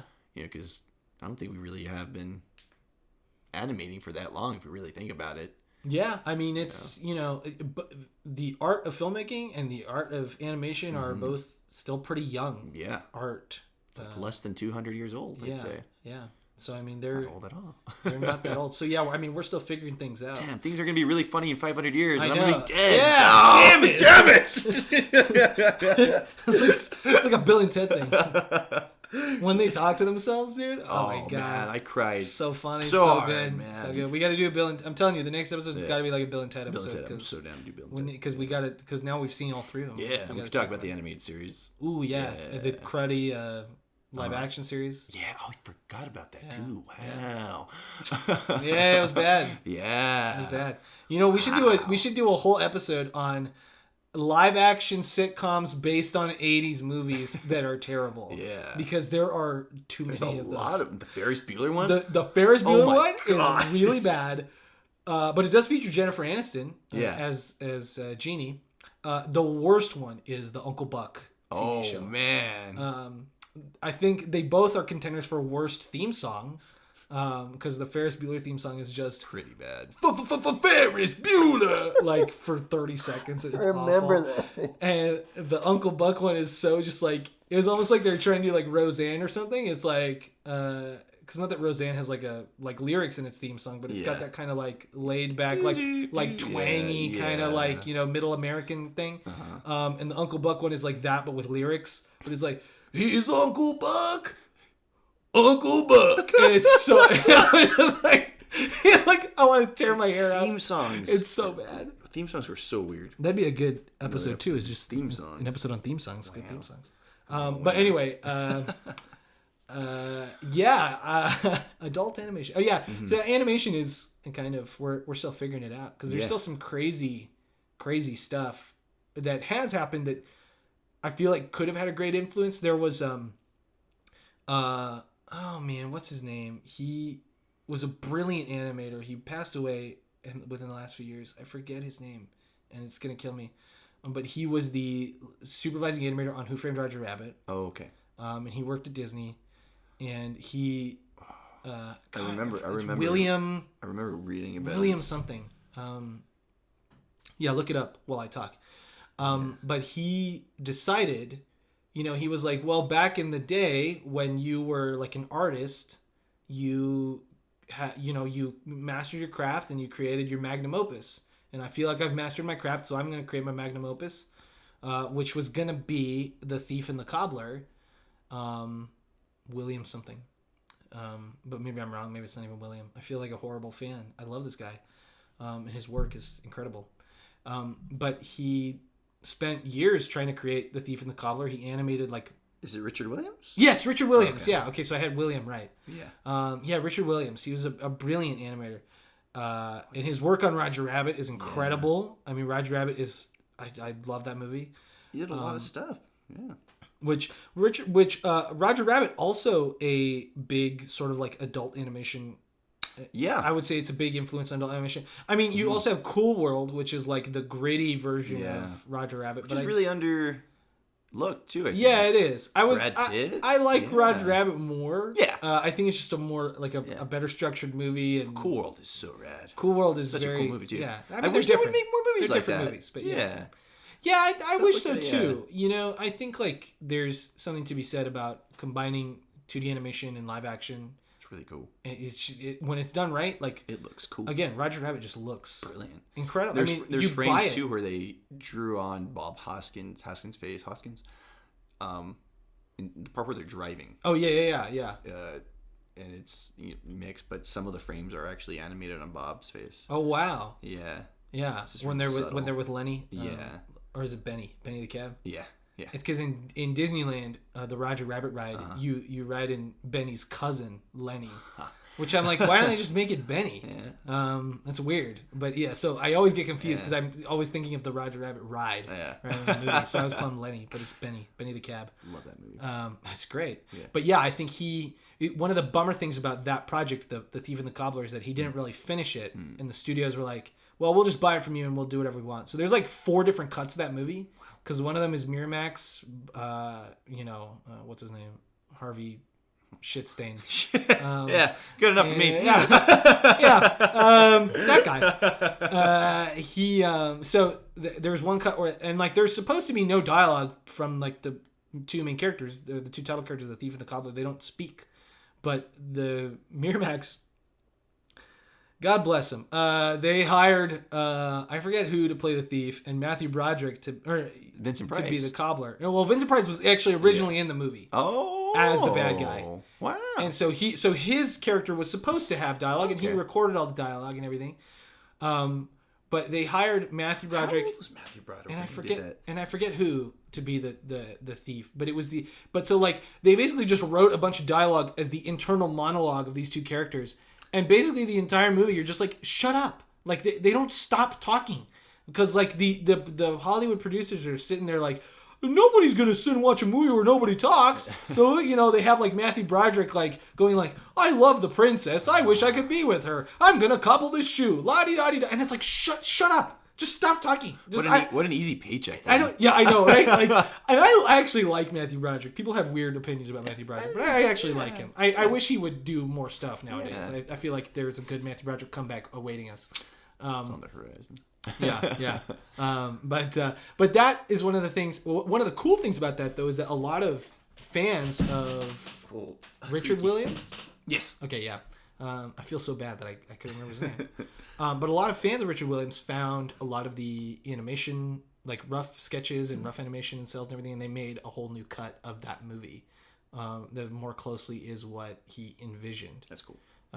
Which is super cool. And I think like maybe if he had finished it, that would have been a whole other thing. Yeah. Now it's this cool story that's kind of tragic, but there's a documentary about it, and there's like 4 different cuts of the movie. So if you're a student of animation, you can compare all of them and see which one you like, which one works, which one doesn't. You can see the test shots that he never finished, and all that kind of thing. So there is a legacy to that film, but it could have been this greater thing if he had finished it and got like a wide distribution, which would have been really cool, I think. And it could have changed the game, because there's so many crazy things that he does visually in that film that you don't see in any animation nowadays, unless you're looking at, I should say, any mainstream animation. Right. Because when you're looking at like indie stuff, or like people on YouTube, animators on YouTube, there are so many cool things that people are doing. Yeah. I cannot recommend enough, everyone listening, to go look up the YouTuber Worthikids, WORTHIKIDS, and his series Big Top Burger. I showed it to Max the other day too. It is so good. It's so well done. It's so funny and so like absurd and weird. But not just Big Top Burger. He has a ton of different videos that he makes. Did he do that one with the kid going home and he marries his mom? Oh no, that's another... so that's Unico Joe. And Unico Joe created this animated series on YouTube called Great the Show. And that one that you're talking about is called Replacement Bully. Okay, yeah. And that one's really funny too. That one's great. I was thinking about that the other day. I think about that one a lot. Yeah. What do you got there, shrimp? A nice number 2 Ticonderoga pencil? Look again. I've replaced it. Yeah. That's really, really funny.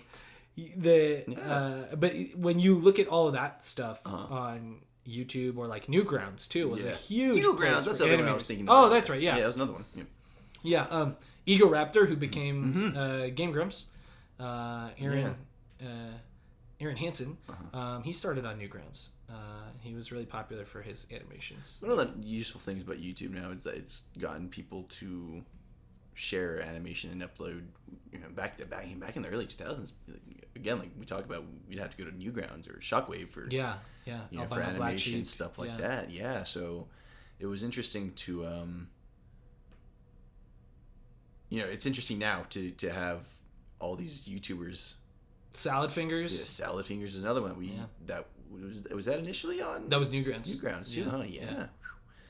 So it's cool. Yeah, It's a lot more widely available. It now. is really cool. I think YouTube kind of for a while they had really, forsaken animation. Like they really screwed them over big time. Damn. And then animation became super popular with storytime channels like Jaden Animations and The Odd Ones Out. Or Domix. There's a lot of those kinds of people, and they're great, if you're looking for cool animation, there is a ton of cool, like experimental, interesting animation coming out of indie places in YouTube, and it's more than comedy too. Yeah, it's good horror and drama, and even the big studios are experimenting with the way that their animation looks and stuff. Especially, I think like Spider-Verse. Yeah, really changed the game. Like I think it made people go, oh, it doesn't have to look like a cartoon. Or it doesn't have to look like a Disney movie. Right. Disney can have their style and we can do something else. Yeah. Or even Disney has not necessarily looked exactly the same every time. Like that's something that I've totally passed by on right now. We just talked about a bunch of comedy comedy adult animation, but there's stuff like A Scanner Darkly too that came back I think in 2000. Yeah, motion capture. Yeah, and then there was was it all rotoscoped? I think it was rotoscoped actually. Dude, that's crazy. And then Renaissance with Daniel Craig was really cool too. And that one I think that was, I don't know if that was motion capture or not. Yeah. Persepolis. Yeah. Persepolis really is great. It's awesome. I got Anna, my girlfriend, or actually Anna wanted me to. She said on the podcast, she's my, I think it's my compatriot. She's not my girlfriend. She's like, it's total BS that we've been dating for 4 years and I'm still just your girlfriend. I'm not 12, okay? So I'm your compatriot on the podcast. Okay. So I thought that was funny. So my compatriot Anna, I got her the book of Persepolis. Sweet. And I found out through the book that the woman who wrote the book helped make the movie. She co-directed the movie. Cool. Which I was like, that's sick. Another one that was really similar to that I watched, I think, when I was in 8th grade, was A Waltz with Bashir, which was about the Lebanese War, and it's incredible. Oh wow. That one's a really gritty, not so much gritty, but just it's sad. Mm-hmm. It's so sad. Kind of like a Grave of the Fireflies. Yeah. Studio Ghibli. Yeah. It's it's great though. Adult animation just doesn't end with comedy. It doesn't, and I think like there is, and it's almost like at that point I don't even want to call it adult animation. It's just animation, right? Like it's like it's an animated picture. Yeah, it's an animated thing. Like Loving Vincent, where every frame was hand painted. Yeah, but it was like rotoscoped. Which is really cool. Yeah, I think, and that guy is gonna make another movie like that. Sweet. He's gonna make another movie that's hand painted like that, which I was like, sick. I think Pixar's shorts are. I would say that they're adult oriented. Yeah, I would say that most Pixar films. Yeah. And even more modern Disney ones, with a lot of exceptions, but they do deal with more mature themes, and they're more or even like the main characters are adults, they're not kids. I mean, is there even a Pixar movie that's about like specifically about a kid? Maybe like The Good Dinosaur, he's a kid. Inside Out, but really. Joy isn't like she's like an ethereal being, right? Like Up, it's Russell and it's Carl. I mean, Carl's like the lead character. Yeah, there's no main character. That are kids. I guess just Merida in Brave is like she's about to get betrothed Yeah. So I mean, she's not a child, but she's not an adult. She's like a Teenager, teenager. Yeah. So that's like the closest we get, right? Yeah. Because Lightning McQueen's an adult, whatever that means. So yeah, I mean, I would argue that Pixar makes movies for people. Miguel in Coco. Oh yeah. There we go. I'm sure someone was screaming while listening to us, like, like, it was Coco, Miguel. We're probably not even thinking right now. I know. Yeah. I don't know why I didn't think of Miguel. Brain fart. But yeah, I mean, that was the thing I was going to say. If you look at on Disney Plus, Pixar has a series of animated shorts that they've released, and Disney has a series of animated shorts they've released, and they have done a lot of like cool experimental stuff with the animation, and it doesn't look like a Pixar movie. It doesn't look like a Disney movie. They look different and cool and interesting. Even Iron Giant, I would go as far as saying that's a people movie. Yeah, that's not just. And that's kids. Warner Brothers. But it's Brad Yeah. Bird who would go on to do Incredibles and Ratatouille. Love that guy. Yeah. I remember this is like a total not. This is like a non sequitur, but it's about Brad Bird. Yeah. I remember I was reading it. I kept seeing a bunch of comments of people like saying, "Oh, he follows like an Ayn Rand point of view," and I was like, what? "No, don't ruin Brad Bird for me." I was like sad. Yeah, I was like, no. And then like one day he retweeted. I hate Ayn Rand. One day he retweeted somebody who was like, "How do you feel about the Ayn Rand, criticism or whatever?" And he goes, "I always felt like that was really shallow criticism." And I was like, "Okay, all right." So it's not. It wasn't like I wasn't wrong for liking Brad Bird. Okay. Friend of the pod, Brad Bird, future friend of the pod. There's a lot of cool stuff they're doing. I really do think that Into the Spider-Verse changed the game visually. I think Sony Animation for movies, especially. Yeah, for movies especially. Because there's some cool stuff going on in television animation, but I can't think of anything right now. One of the recent ones that I got a treatment from live action is Lower Decks on CBS All Access. It's the animated Star Trek. Oh yeah, and it's not bad. Yeah. I've been watching it. I'm a few episodes behind, but I really really like it. It's a cool, different perspective of Star Trek crew members. And I hear that the X-Files is getting that treatment. Oh, that's right. Yeah, I read about that. Yeah, which is really cool. I'm really excited for that. Have you seen F is for Family? Yes. Okay, yeah. So that's I saw the first season of it. Yeah, that one's great. Loved it. It's so good. Yeah, you're the one that got me to watch it. Yeah. I was just scrolling one day. I was like, I guess I'll watch this. Me and Max ended up loving it. F is for Family is great. I think there are things about it that are kind of ugly that fall into that category of like, it's for adults, so it's ugly. Yeah. But overall, I love the 70s aesthetic. There aren't a lot of shows right now that do that. A lot of shows are like very 80s oriented if they take place in the recent past. Which is cool. I love the 80s right now. I love the 80s. Yeah. I'll have 80s fever till I die. Yeah. But the 70s I also really like aesthetically. Man. And so to have an animated show take place in the 70s, there's a lot. The visual elements in that show, some of them are kind of ugly. Like some of the character designs, I'm like, oh god, that's like, I'm like, ugh, I don't want to look at that character. But it's one of the things that ends overall, up working, it has a solid aesthetic that I really enjoy that sets it apart from, if it didn't take place in the 70s, I would say it's like bland, like Family Guy visually, like not necessarily ugly, like Big Mouth or something. Like it's just like kind of bland looking. Yeah. But because that 70s like sepia, orange kind of aesthetic, traditional animated family sitcom. Like that whole thing, it all comes together really well. Yeah. Like especially because a lot of the topics they're handling are of the time. Yeah. So again, it's that Archer thing where like the context is key in that show. Where like, Bill Burr's character is like kind of misogynistic. He's kind of like, and then they highlight why. Yeah. It's all context. Yeah, it's all contextual. And it's not to say that you should.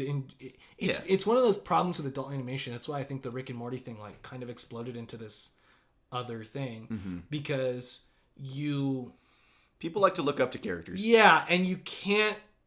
I think the problem with Rick and Morty is they always make Rick the hero. Correct. Yeah.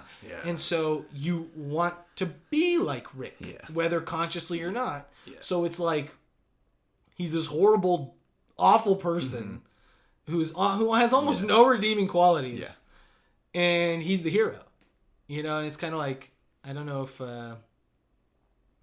I don't know if that's like that shouldn't be something you look up to. You know, like people shouldn't want to be like that. Yeah. You know, so it's tough. You know, because it's I like to watch all these shows. You know, knowing that I'm laughing at the things the main character is saying, even if it's kind of like not okay, because I'm laughing at it through this context of like, oh God, how horrible is it, you know, to be in that situation or whatever. And I don't want to say that, you know, stuff like that should be just for adults, because, you know, I grew up watching all the Adult Swim stuff, all the Cartoon Network stuff, all the MTV stuff, all the Liquid Television. So, you know, it just comes down to context. Yeah. Because I didn't watch. I think so. I think you also need to, to some degree, there is some contextualizing you have to do yourself. Of course. You know? Yeah. So, I mean, like, I'm not going to say it's all on these shows, but I also think that. It's on the person. Yeah. But I also think that for these shows to just sit back and say, like, well, you know, if you don't like it, don't let your kids watch it. Yeah. That's kind of a lazy, like, argument. Like you should also somehow be able to work around that. You should be able to somehow in your show say like, maybe this guy's not the best. Yeah. You know? I mean, and it's a television show. It's not a movie. You are afforded hours of, you know, story to delve into those moments of like, maybe this character isn't a great guy, and maybe, you know, you shouldn't look up to him, or maybe like this character. And it's tough. I understand why that's tough, because a lot of these shows, they're comedies, and in a comedy animation, you kind of you don't serialize it. It's all episodic. So there's always a status quo that has to get reverted back to at the beginning of every episode. But there are shows like F is for Family that is serialized. Yeah. That, like, you know, the characters kind of grow. Right. It's very gradual, but they grow. They you know, or it's like shown that their point of view is bad. Like that, like they're not a good. Yeah. The thing that they said is not good. And I don't know where the Rick and Morty fan base spun so far out of control, because it's very underlined that Rick is a piece of shit. Well, it's like he's not happy. Yeah, he's like, not a happy person. He's a very sad drunk.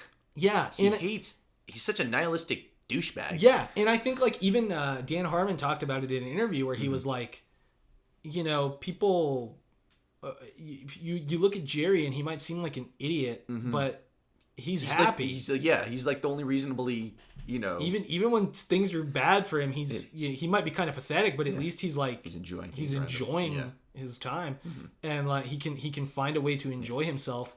Rick, on the other hand, is never happy. Not happy. Yeah. And it's like it goes back to that question at the beginning where it's like, if you can make everyone smarter than you, like you stay the same intelligence and everyone becomes smarter than you, or you make everyone dumber than you. Yeah. I would rather be the dumbest person on the planet at my intelligence, because it's like everyone, like the smartest people would only get smarter. People, you know, like I don't need to be the smartest person on the planet. Yeah. You know, there are problems that I don't need to solve. You know, and then you would just be in pain, like Rick. Yeah, exactly. I just don't understand why he's someone to look up to. Yeah, it's not. He's just a total. I not that I dislike Rick and Morty. I like watching it. I like Rick and Morty. I love it. I have the first 2 seasons on Blu-ray. Great series, and it's gotten better. The last season, it kind of bums me out that they have to be going out of their way to be like, hey guys, Rick's a bad person. Don't look up to him. Yeah, I mean, I think, like, you know, I appreciate that. I would love for them to just take an episode, or like if there's a Rick and Morty finale at some point in the horizon, like just end it with a movie. 50 episodes later. Yeah, where it's just like, by the way, you know, Rick is horrible. Yeah. Like he's not a good person, and he's miserable. So, you know, if that tells you anything, it means that being like Rick, no one will like you, and you will be miserable. You know, and it, like, that seems to be the point I get. Yeah. But I can see why other people would be like, oh well, you know, I want to be like Rick because he's smart and cool. Which, like, he is, and that's the problem. We're on the understanding side of the family. Crap. Yeah. Well, it looks like we're out of time. There are so many shows that we could talk about. Oh man. That one thing I do want to mention real quick is the Clerks cartoon. Oh yes, the Clerks cartoon. Yeah. I just got that on DVD. Oh nice. A few days ago. Finally, it's so hard to find. Yeah. And I only got 6 episodes. And today it's reveled as one of the best cartoons that was cut too soon. It's very similar to the Napoleon Dynamite cartoon, except people didn't like that one as much. Like it didn't get a cult following like the Clerks. But Kevin Smith said recently that he was interested in Hulu hopefully bringing it back. Yeah. God, fingers crossed. Well, I'm glad Harvey... what's his name? Dewstein doesn't own the rights to that. That's a great but horrible, tragic story. About Dogma. Yeah. I'll have to tell that another time. We'll have a Kevin Smith episode. Yeah. Oh yeah. I'll go. I'll be the only person going to bat for Dogma. Jersey Girl. Oh, that's what I was telling Max yesterday. I was like, Skyler's the only guy in the world that likes Jersey Girl. Stupid Jersey Girl. I don't get it, man. No, it's not bad. It's a sweet little movie. It's really sweet. It's a sweet family movie. Yeah. You know, kind of about his dad. Like I guess I was just an angry, angsty teenager. But a lot of people don't like Jersey Girl. But I think a lot of Kevin Smith fans don't like Jersey Girl. I think that's what it is. He made his brand this like stoner raunchy, loudmouth, goofy, wacky goons. Thing. Yeah. And there were elements of that in Jersey Girl, but it's very much a sweet movie about a father and a daughter, and a father and his relationship with his father. Kevin Smith is like the epitome of Gen X movie makers. A little bit, yeah. So I love Kevin Smith, man. Yeah, he's a great guy. Great dude. He's doing a Howard the Duck cartoon. Oh, nice. Oh, that's right. Yeah, I knew that. Yeah. Wrap things up.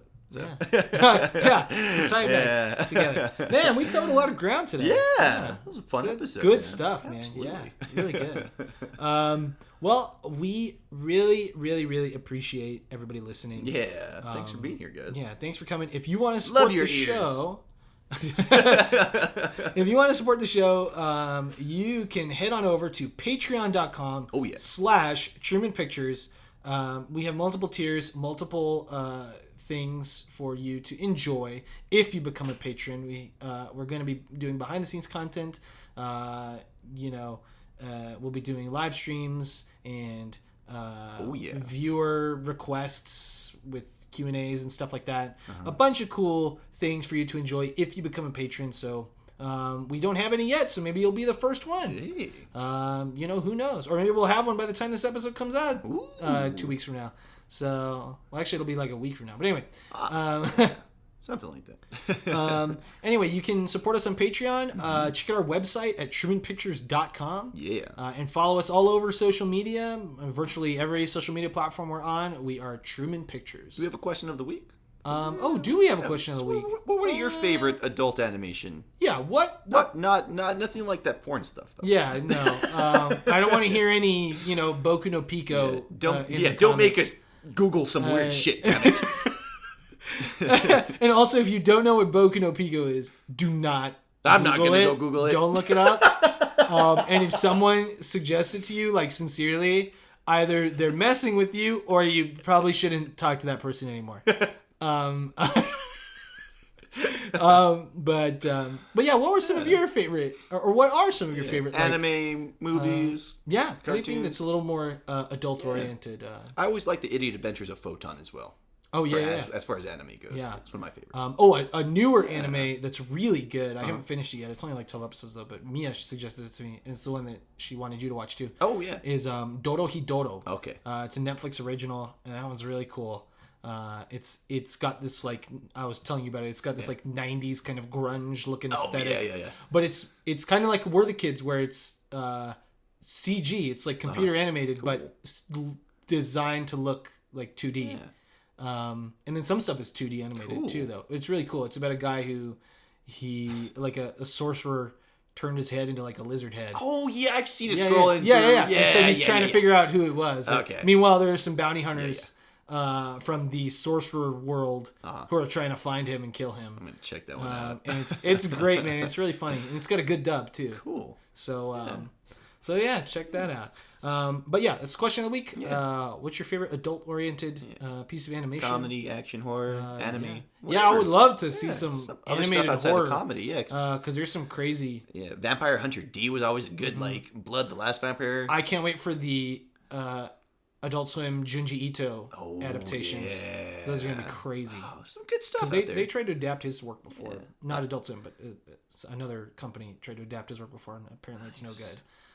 So I'm looking forward to people's responses on this. I'm looking forward to it. Yeah. Yeah. And also, I guess since we aren't gonna respond to any viewer questions until after this episode. Unfortunately. Also, any of your favorite action-oriented martial arts kind of stuff. Yeah. That too. Give us a lot of questions for just the following give us episode. tell us stories. We love hearing that's from what y'all. we want to hear. Otherwise, you're gonna get another installment of cool internet shit. I was gonna call internet cool shit.